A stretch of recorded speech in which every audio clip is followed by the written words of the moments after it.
sabe aqueles livros que dão uma higienizada mental na gente? Eu não sei vocês que, assim como eu, liam muito pouco e acabam vendo vídeo de gente que lê e essas pessoas falam, ai, leiam pra poder ler mais. E fica parecendo uma coisa absurda, ou fica parecendo que, ai, eu leio pra descansar, isso não acontece. Bom, eu descobri um livro que teve exatamente esse efeito. Eu li ele e parece que foi uma higiene mental, eu não fiz força nenhuma para lê-lo, porque era muito bom e fácil de ler. Vocês querem ver que livro é? Então vamos lá. Olá pessoas, eu sou a Fê Castilho, sejam bem-vindos aqui a esse canal. Aqui nesse canal eu falo sobre leitura, sobre os aprendizados de leitura, sobre esse hábito que é um dos hábitos mais importantes para mim na construção de um ser humano, né? Ler, desenvolver, um hábito tão antigo e que levou a gente a tantos lugares que nós estamos hoje, né? Como humanidade. E também falo sobre as aplicações de como eu estou aprendendo, lendo, isso tudo de uma visão de uma pessoa normal, simples como eu e você, né? Não aquelas pessoas assim que, ai, nossa, lê, né? Que a gente não consegue acompanhar, não. É uma pessoa normal. Uma mãe de família normal, que não teve uma base muito grande, começando a ler, bem sincera. Então, assim, até gosto que as pessoas me corrijam, coloquem suas opiniões aqui embaixo, porque muitas vezes eu realmente tô assim, crua mesmo, sabe? Lendo de primeira, tá? Como muitos de vocês. E hoje eu quero falar, você já deve ter visto aqui, né, na descrição do vídeo, a falar sobre a leitura da Chave Dourada e como foi pra mim ler esse livro do George MacDonald, que é um dos considerados mentores do Lewis. Lewis que cita ele na maior parte dos livros, se não é a pessoa que ele mais citou nos seus livros, né? George MacDonald. Lewis, que é o cara que diz que é o cara com o maior número de citações, né? Ele cita muito, e ele diz que uma das pessoas que mais citou foi o George MacDonald. Então, o considerado pai da ficção. Esse livro aqui, na Amazon, em geral, tá custando R$10, tá? Não sei quando é que você tá vendo esse vídeo. Vou deixar o link daqui da descrição desse livro aqui, né? O link pra vocês comprarem na Amazon. E geralmente ele tá R$10, tá? É um livro bem simplesinho, é aquelas edições da Príncipes que é bem simples. Apesar disso, a folha, ela é rústica, assim, mas ela é amareladinha, como a gente gosta, que não dá aquela agressão nos olhos. E ela não transfere muito não, ó. Eu marquei aqui com caneta de gel, que também já não transfere, né? E ela foi bem boa. Eu também marquei com marcador de gel, que geralmente é bom, mas a folha, ela não transfere, é bem boa, tá? O livro, ele é capa, assim, brochura simples, tá? Tem algumas informações aqui sobre a questão da fantasia, o George MacDonald, aquela coisa normal. E só que a diferença é que, assim, ó, a Chave Dourada é um dos contos que tem aqui. São 3 contos que tem aqui. E esse aqui é o último conto do livro, tá? Pra mim foi o melhor conto, assim, apesar de que o primeiro eu gostei bastante também. O primeiro conto é sobre a princesa Etéria. O segundo conto é sobre o coração do gigante. E o terceiro é sobre a Chave Dourada. Quando eu comecei a ler o livro, eu vi, assim, já é conto de fadas clássico, assim. Clássico, mais ou menos, né? Porque a gente vê os contos de fadas da Disney, uma coisa muito... Eu já falei isso aqui quando eu tava falando sobre a leitura desse livro, no desafio de ler um livro semana 2024, tá? Tem playlist aqui no canal. O que acontece? A gente pega esses contos de fadas que vêm da Disney e tal, e eles trazem uma visão muito resumida, e vocês podem observar que eles falam muito pouco sobre os príncipes, né? Sobre as atitudes dele e tal. Aí vem o príncipe, herói, só... para sempre. Menos a Bela e a Fera, que fala um pouco mais sobre o príncipe, mas o príncipe não é o foco da história. Esse livro aqui, eu fico pensando que se um menino cresce ouvindo histórias de contos de fadas como esse aqui do George MacDonald, é impossível que essa criatura não preste, tá entendendo? Porque, gente, ele traz o príncipe com um amor tão altruísta, com um amor de verdade, aquele amor que quer o bem do outro, não aquele amor que quer aquela pessoa pra si, que é um amor possessivo, não. É um bem que quer, acima de tudo, o bem-estar da sua amada, sabe? Então, é um amor sacrificial. O George chega aqui e vai falar sobre o rei, ele dá aquelas atiradas assim, tipo assim, um rei baixinho e pequeno, tanto quanto outros reis nós enxergamos por aí. Ou seja, ele não tá falando só da estatura do rei, né? Ele tá falando sobre a moral do rei, né? Sobre como o rei é e trata as pessoas. Então, assim, é muito legal observar essas nuances que muitas vezes as crianças não observam, mas que nós adultos já conseguimos entender melhor. Então, qual que é o ganho para uma criança, por exemplo, ler uma coisa que talvez agora ela não perceba? O ganho é que isso vai ficando na mente dela. E vai chegar o dia que isso vai virar a chave e ela vai entender. E não necessariamente a gente vai lembrar diretamente dessa referência aqui. Mas um dia essa referência vai ser importante dentro da construção de outras narrativas na nossa mente, tá? E é isso que o Lewis fala no livro A Abolição do Homem, né? De como as narrativas vão construindo na gente um caráter, uma moral e algumas ideias, e que no futuro elas vêm e a gente não sabe de onde, mas elas vêm, por exemplo, das histórias que são contadas pra gente, né? Não só nos livros, né? Mas na nossa vida como um todo. Bom, não quero dar muito spoiler, mas assim, acho que o último conto eu vou acabar dando mais spoiler. Então eu vou deixar por aqui a história da princesa Etéria. Só pra resumir, é a história de uma menina que foi amaldiçoada, e tem um motivo pelo qual ela foi amaldiçoada, né? É uma princesa, e ela não tem a gravidade. Isso vai causar vários problemas. Imagine uma criança que não tem o peso da gravidade, ou seja, ela flutua com muita facilidade. Então, ela vai causar vários, assim, transtornos na vida dela por conta disso. Ela vai achar um meio de viver feliz com isso. E no final tem ali toda uma construção ali de um grande evento, que é, né, começo, meio e fim do livro, do conto. Bem legal, de conto de fada mesmo, que, assim, vai fazer a gente suspirar, assim, um pouco mais fundo, desejar um amor, assim, que nem aquele, ou ser amada daquela forma, sabe? Eu achei, assim, muito, muito legal. Todas as mães de meninos, por favor, leiam para os meninos esse livro, e para os meninos também, né, para subir um pouco essa régua, que essa reguinha às vezes tá muito baixa, né, do que esperar de um homem, né, do amor de um homem, certo? Às vezes eu fiquei com um pouquinho de raiva dessa princesa, tá? Achei ela muito displicente, mas eu acho que o George quer trazer aqui uma ideia da gravidade também como algo de alguém que não leva muito a sério, não tem a capacidade de levar tão a sério as coisas, né? Não entende o peso das coisas, demora pra entender.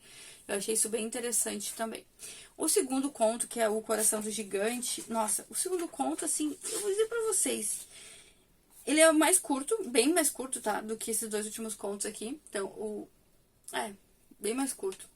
Mas eu achei ele um pouco, assim, simples, sabe? Tipo, tem ali uma construção, tem uma ideia por trás. É bonitinho, vai falar sobre ajudar ali, né? Sobre não ser tão malicioso, vai falar sobre como as experiências vão te dando um crescimento.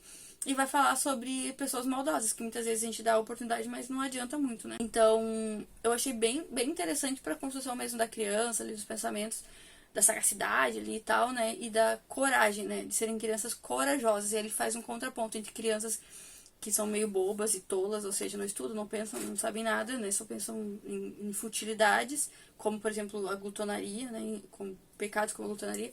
E crianças que, em contrapartida, elas são, né, mais ativas, mais reativas e no sentido de terem mais, assim, atitude, né? E saberem mais como se portar e como reagir às situações. Até uma certa inocência que vai crescendo o entendimento das coisas ali. Essa inocência vai passando por uma sagacidade maior das situações com as experiências da história. Achei bem legal essa parte. E depois a gente vai pular pra mim, para o conto da chave dourada. E assim, eu vou acabar dando algum spoiler aqui, tá? Mas assim, não sei, não tem problema com spoiler, tá? Mas não vai ser um spoiler, muito spoiler. Tem muita história aí. Pra mim, o George, é que eu quero muito pesquisar sobre isso, mas eu não quis pesquisar antes de fazer esse vídeo, porque eu gosto de trazer aqui como uma pessoa simples, que não tem muito conhecimento de literatura, como uma pessoa que... Desculpem os barulhos da cadeira, tá, gente? Essa cadeira da sala tá fazendo muito barulho. Uma pessoa assim como eu e você, sabe? Que não teve muita instrução. Como que ela lida com essas informações que o George trouxe aqui? Então, por isso que eu não pesquisei, tá? Eu quis trazer a minha leitura pura aqui pra vocês, simples, assim, bem genuína, tá?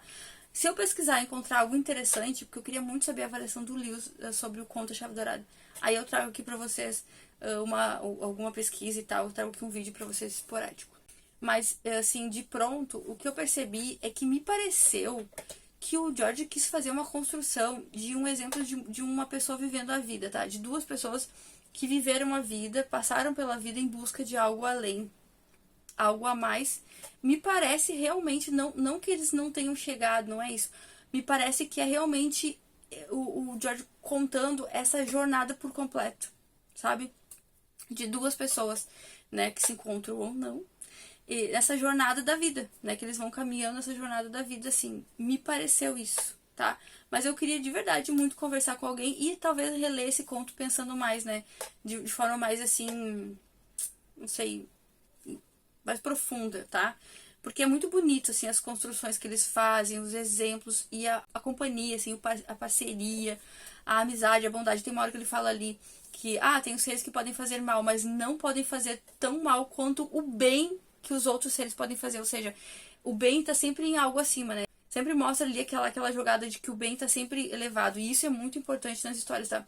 Nunca é bom que uma história traga uma equidade entre o bem e o mal, porque não existe essa equidade. O bem é sempre melhor que o mal. Eu gostei muito, mas me pareceu algo, assim, bem refletindo sobre a descrição da vida do ser humano, assim, como um todo. Essa jornada da vida do ser humano. Sabe, eu achei bem interessante, bem legal. Talvez pra gente, assim como eu, que tá começando a ficção, que tem algum problema com dragão, com cobra, com gigante, talvez até se sinta meio confuso, às vezes diga, nossa, mas a serpente, nossa. Mas vamos imaginar que isso é uma ficção e que todos os elementos dados aqui são bem comuns dentro de um mundo fantasioso, tá? Onde a gente não parte de alguns pressupostos, né? Assim, tem sim, sempre vai ter, tá? Pontos, assim, de que hoje pra nós é muito claro, que quando se fala de serpente, geralmente se fala de algo ruim, né? Mas existem pontos muito mais profundos dentro da mitologia, de várias mitologias, né? Não só a mitologia grega, que a gente conhece mais. E o George era um conhecedor muito profundo dessas mitologias. Então, quando ele traz essas ideias, ele até cita alguma coisa ou outra de mitologia bem legal, ler ele no rodapé. Eu só lembro de uma citação, né? Uma coisa que a gente nunca ouviu falar, você tem que pesquisar para lembrar, para entender.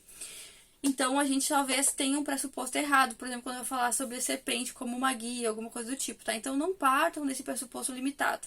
Pensem no que o George quer falar ali dentro da história. Esse é o principal ponto. Imaginar que o George queria dizer que, por exemplo, o fulano caminhou na direção daquela árvore. Então, realmente, ele caminhou na direção daquela árvore. Não parta nenhum pressuposto que você tem sobre árvore, nem sobre se direcionar a uma árvore, mas sim sobre o que o autor quis dizer.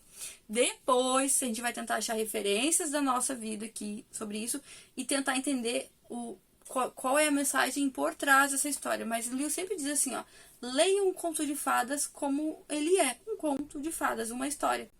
E aí, o que atualmente vai trazer a partir dessa história? Bom, isso é muito abrangente pra gente ficar discutindo agora, sabe? Então, assim, é bem legal começar a entender desse ponto de partida, tá? De interpretação, principalmente do que o autor quis dizer na ficção. Qual a história que ele tá contando ali? Partam desse princípio, depois as coisas vão fluir. E tem coisas que provavelmente a gente nunca vai saber, nunca vai fluir. Como, por exemplo, várias referências mitológicas. Depois, muito tempo depois, você vai ouvir alguém dizendo, lembra aquilo ali? Pai, eu vi uma referência mitológica em algum livro que eu li. Pois bem. Por isso que muitas vezes é bom marcar nas páginas, assim, principalmente nas laterais, algum nome, alguma coisa assim que vocês consigam identificar que é algo que talvez no futuro vocês vão conseguir entender melhor, ou que pode ser alguma coisa assim sobre mitologia, ou sobre, enfim, né? Aqui também, bem no final, tem uma parte que ele vai falar, tem o nome aqui da menina que é Novelo, e ele vai falar Nicole, tá? Não sei se eu acho aqui a página, deixa eu ver se eu acho aqui. 118 a página, se quem tá lendo nessa versão aqui, tá? Essa aqui tá escrito Nicole, eu acho que ele errou, que ele quis dizer novelo. Foi na hora que alguém traduziu e que botou errado. Eu acho, mas pode ser que eu tenha entendido alguma coisa errada aqui também, então escrevam aqui se pra vocês aconteceu isso, pra vocês verem como às vezes tem muita coisa passa batida na primeira leitura. Esse é um livro, sim, que eu leria mais uma vez e com certeza eu vou ler, porque é um dos livros que eu vou ler pra Valentina. Quando eu tô gravando esse vídeo, a Valentina tem 2 anos e meio, tá? Então ela não presta muita atenção nas coisas ainda, assim, de leitura, mas provavelmente ela vai ouvir muito sobre esse livro aqui no futuro. Então, essa é a minha recomendação, é a minha dica de hoje, né? Esse é um dos primeiros livros que eu li e finalizei, né? Em janeiro de 2025. Eu espero ler muito mais ficções e que vocês me acompanhem aqui nessa jornada de leitura. Eu vou ficando por aqui. Se eu tiver mais algum insight sobre esse livro, eu vou trazer aqui pra vocês. Então, eu espero vocês no próximo vídeo.